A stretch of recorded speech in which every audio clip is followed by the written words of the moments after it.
3, 2, 1. Ready? MACtion. It's going to be tipped and caught. It's caught. It's caught. It's a touchdown, Western Times. Daniel out of the pocket. He's going to try and run for it. Breaking tackle.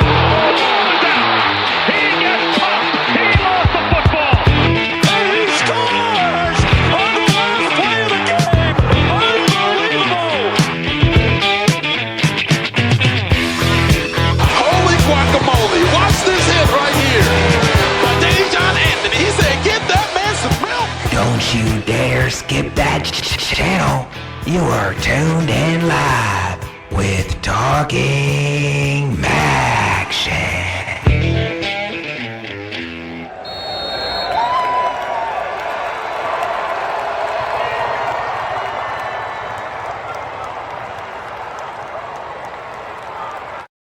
Welcome on back to another episode of Talking MACtion. I am Dominic Clary. Glad that you can be back with us. I know we took a 2-week hiatus. I've been sick and been trying to catch up on some work that I haven't been able to do. So that's why you haven't seen episodes since you had that preview right before the season started, when Wednesday before Akron's first game on Thursday. So more content will be coming. You know, when you're sick, it's hard to do these podcasts regularly and also do work for the Browns and MLS. So it's been difficult to keep up with this as well. Welcome back. Excited to talk a little MACtion again. Again, it feels like it's been longer than it really has been, just 2 weeks off from doing this. But we're going to go back to kind of our normally scheduled stuff that we do, right? So we're going to talk a little bit about last week and some thoughts on those games. We're going to talk about my power rankings going into week 4. So my week 4 power rankings that will be posted by the time that you listen or watch this podcast on YouTube, on Talking Mac, or on across the sports world, pardon me. So you'll be able to see the video if you want, but more importantly, you can see my power rankings for the MAC. They'll be on the Keon Sports website. You'll be able to see it right there. But let's talk a little bit about some of the games that occurred in the MAC last week. Really a mixed bag as usual in the first 4 weeks.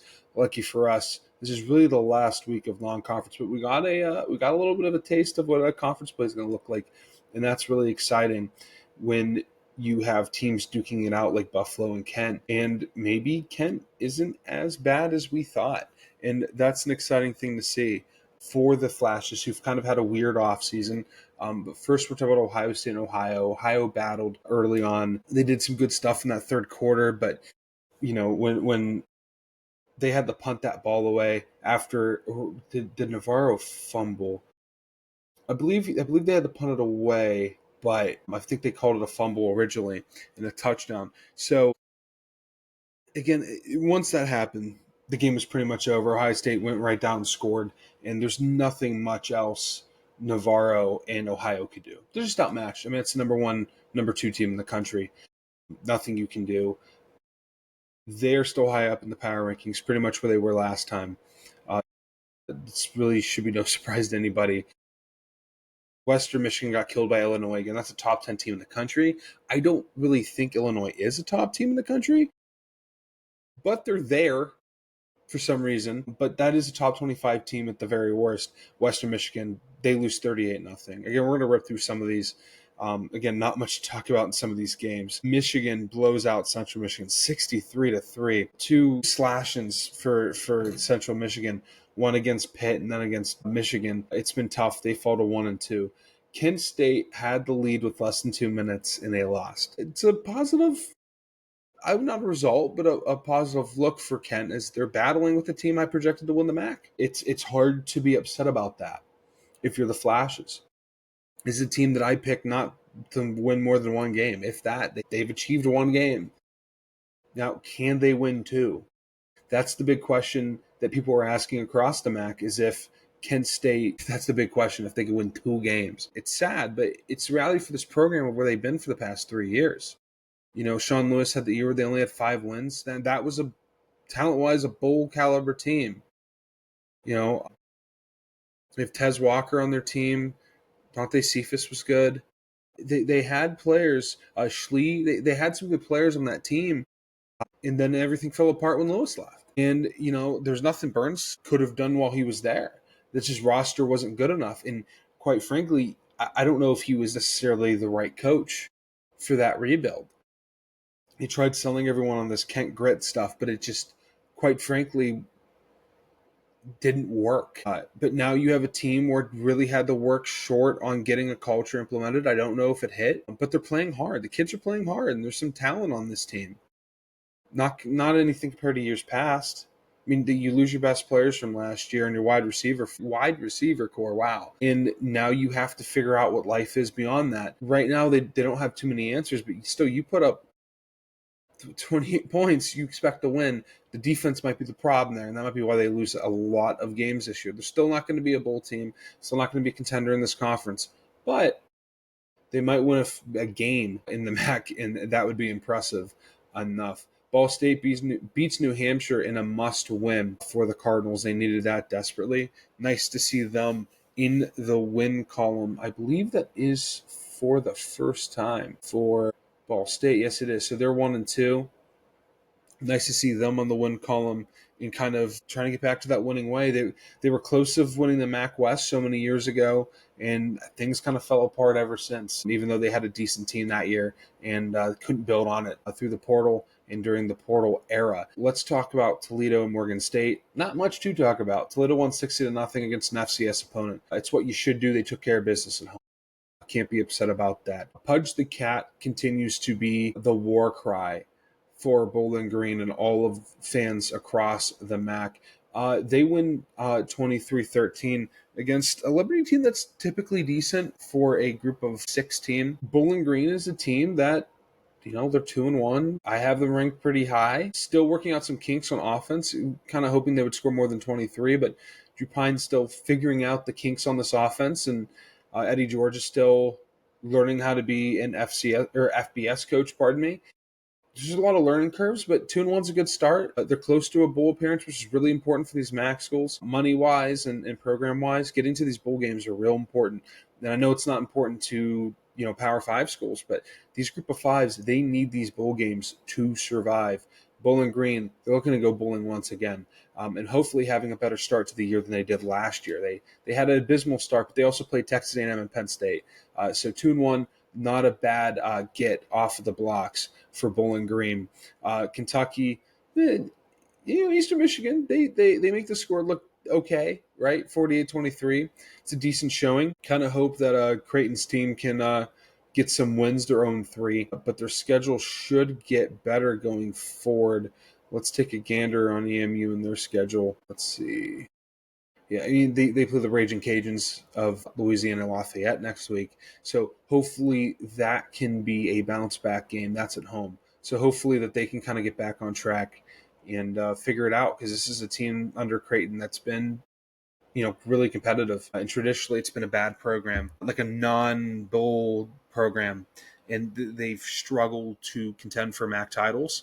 But recently they've been respectable, winning 8 games, 7 games every year pretty much. It's a respectable program that Creighton's built, and he's a great guy. I've talked to people around the conference, commentators, writers, and they love Coach Creighton and everything that he's done. Even coaches, they love him. They all try to pick his brain. He's been there for, I think, 12 years? Been there that long? I mean, Coach Creighton has been at Eastern Michigan. He's built a good culture. I'm sure that program will get back to where it needs to be this season, but it's been hard for them to kind of jump to the next level. And 0-3 doesn't help the cause. They can't lose 4 more, or they're out of bowl contention, and that's important for this program of keeping things going on that nice field on Crosby Field. Yeah, Max Crosby is the name of the field. For those that don't know, that's a little something for you that you may not know if you don't follow the program. Iowa, they beat UMass, no surprise there. Akron, 28 points and you lose. You got to beat UAB. You got to get some stops on defense. This is a team that has no pass rush, none. You saw it against Wyoming, but seeing they score 28 points, it's a plus for this program, or for this year at least. But they need to get back on track. I don't know if they will. They needed to win at least one of these games. They're going to have a game against Duquesne. Hopefully they can kind of run the score up against the Duquesne team that suffered to the hands of Pitt 3 weeks ago on a high-scoring affair, but not on their part. So I think Akron can get back on track this week against Duquesne.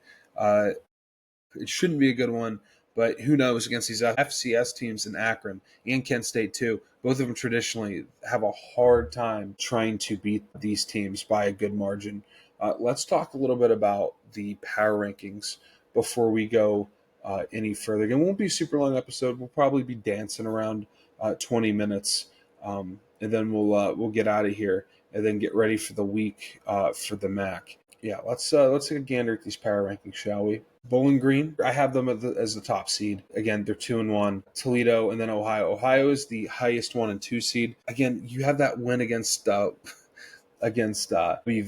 and I know this isn't a super great WVU team, and they're figuring things out despite them having a huge win against what's supposed to be a talented Pitt team. Ohio, I think they'll be okay.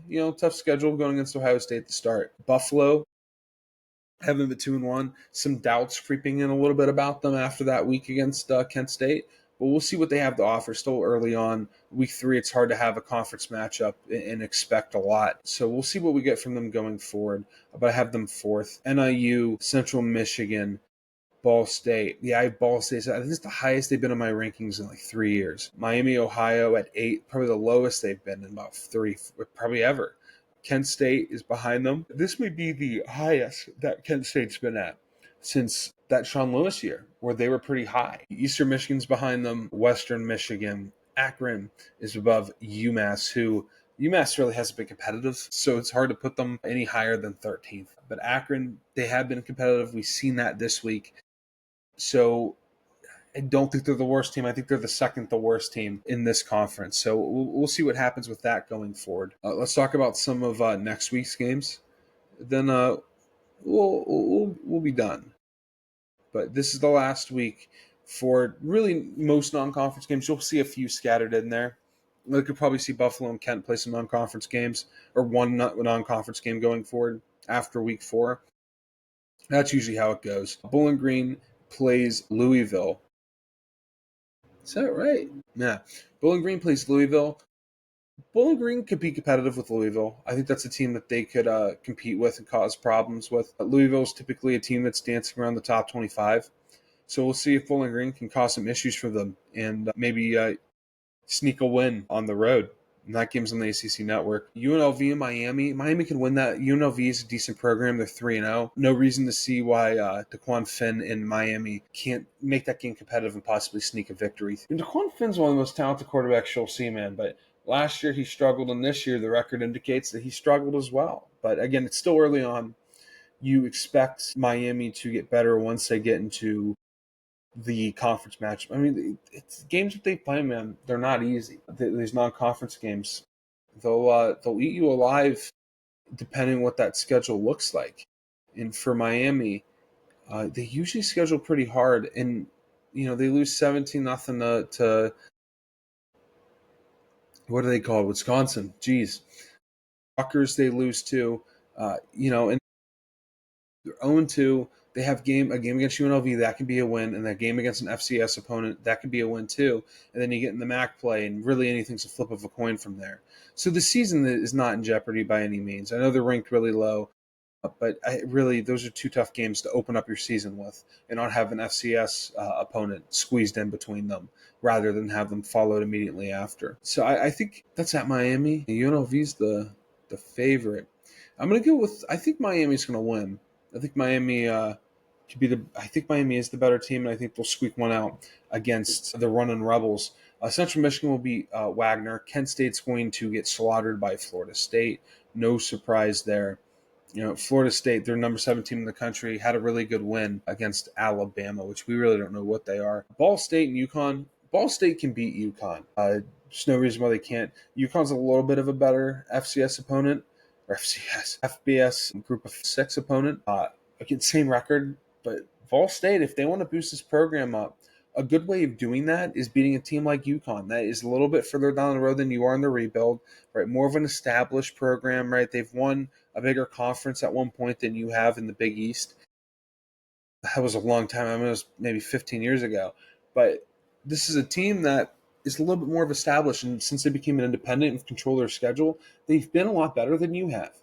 But if you're Ball State, you can still get the the rails back on the track, program-wise, greater scheme-wise, and get 2-2. It's a good place to be, and you could be looking pretty for a bowl game if they can eke out some of those MAC wins. And there can be a lot to look forward to for Ball State. If they can get a win here and build a culture of what they're trying to build, and UConn is a 21.5-point favorite, that seems like too much. That seems a little ridiculous. That can't possibly be right. They played close with Syracuse, lost to Delaware, and they beat a FCS opponent. I don't see why Ball State can't beat them. 21.5 points is a lot. I think Ball State will cover. It's a lot. Not a fan of whoever put that spread together. Eastern Michigan in Louisiana South Fayette. I think South Fayette's going to beat Eastern Michigan. I just don't think Eastern Michigan has it this year. No fault to Coach Creighton. He does a phenomenal job right there in Ypsilanti. I am a big fan of what he's built there and everything he's done. Buffalo, they welcome in the Trojan Horses of Troy. That's not their mascot, but they welcome in Troy. Buffalo looking to get to 3-1. Troy looking to even out their record. Let's look up a little bit. Buffalo's the favorite at 6.5. Yeah, they're pretty much dead even on the matchup predictor, though it says Troy has the favorite, believe it or not. I just like the running game for Buffalo, man. I think with Alja Henderson, Lamar Sperling in the backfield too, you can count on this running game to typically be pretty good. I am interested to see how many touches that Sperling has had this year. I haven't been able to be watching him too much, but let's look. He hasn't played much, only 13 carries. He is fourth in carries in yards. I'd like to see more from him, but McNeil's gotten more carries than him, and so is the quarterback in Robertson. What year is McNeil? He's a freshman, so that's not good for Sperling, someone who's had a really promising career out of Akron-Hoban, who I thought was going to be starting by now, but they only have him as a sophomore. He's been there for 3 years. Technically, he's a redshirt sophomore. He didn't play his freshman year. Last year, dealt with some stuff and had to leave for a period of time. But it was, there's stuff going on with him. He had to have a leave of absence for a week. But he had promises. He showed that he is a talented player last year when he had moments to shine, especially against UMass. I'd like to see him carry the ball. But Alja Henderson, he's been there for 4 years now. Why not him? Deserving to get the shine, and he's gotten that. I think Alja Henderson is a really good back in the MAC. Didn't mean the rhyme there, but I think he's a guy. Wow, my phone is blowing up with, some high school prep stuff for Keon Sports. A big week this week, but have some broadcaster friends that send me notes, so got to make sure to look at that. Toledo and Western Michigan. I think Toledo's going to kill them. Western Michigan has not looked good. Let's look at some of the games they've played. I'm usually a believer in Western Michigan, and I like Coach Taylor. I think he's decent, but they've had a tough go at it. They've had a tough go. Michigan State's a tough opponent. What is that? It's the Mean Green. It's the North Texas Mean Green. That's a hard team. That's not a bad team. It's pretty equal to them. But Toledo, let me take it back. They're not going to get killed. They're going to struggle. I think they're going to lose. I like Toledo in this matchup. Rhode Island is their next game after that. Then they play UMass and Ball State. They can bounce back. They can definitely bounce back. This is a team that even if they lose this week, things aren't over. But Toledo's a 14.5-point favorite, so I'm not the only one that thinks that Toledo is going to, kind of have their way on the scoreboard against Western Michigan. Ohio welcomes in Gardner-Webb, FCS opponent. I believe they're down south. North Carolina, maybe? South Carolina? I could be completely wrong, but I think they're down out that way. They play Gardner-Webb. I think Ohio's going to win that. I do not see, there is not a line for that game quite yet on ESPN, but I do think that Ohio is going to beat Gardner-Webb pretty handedly. They'll even out their record at 2-2. That's a 3:30 game. Northern Illinois plays Mississippi State. Mississippi State flying high after a win 2 weeks ago against Arizona State.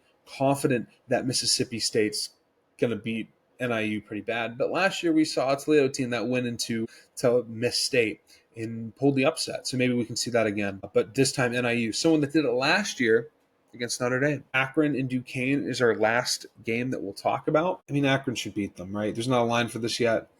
I'm pretty confident that Akron's a better team than Duquesne, but really only time will tell. because it's hard to tell with some of these MAC teams and what they'll do. But I think Akron will that we'll have coverage. Akron will a bunch of people there, and then some of these other games, not too much. Ball State every week we have coverage.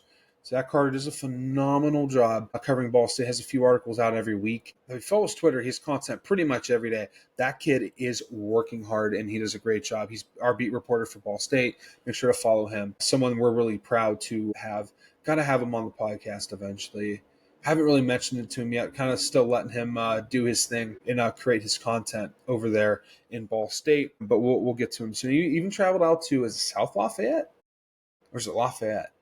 Wherever Purdue is. He went to Purdue, did a great job. It's a kid that he's going to work for a real big school or a big NFL team one day. He's going to do a great job. But that's it for Talking MACtion. Only 20 minutes this week. I'm going to figure out ways to make these episodes longer now that it's just me. Last year, really inconsistent. This year, trying to be more consistent, though we missed 2 weeks, but trying to be more consistent, and we'll go with that. We're going to have more content on other websites and maybe a surprise on the Across the Sports YouTube page coming up next week.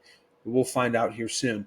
We appreciate you following along. Thank you for listening. Make sure to subscribe on YouTube, like on Spotify, follow on Spotify, and put notifications on so you don't miss an episode of Talking MACtion or Across the Sports World when those podcasts start churning out again next week. Plan on releasing an episode. Maybe we'll talk more general college football, little MLS. We'll have an MLS hour.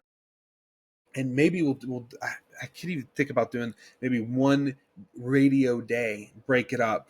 Might like doing that, due to my roots in radio, having something like that, right? Maybe having an hour, 15-minute segments, break it up. It could be something that we could do. MLB playoffs happening soon. We'll talk about that. Motorsport season's ending.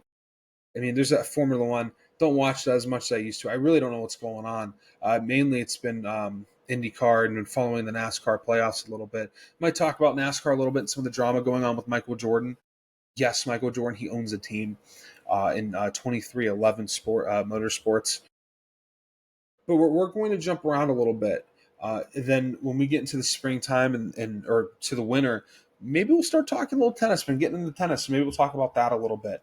Maybe we'll have some people we trust talk about some tennis here on the Across the Sports YouTube page.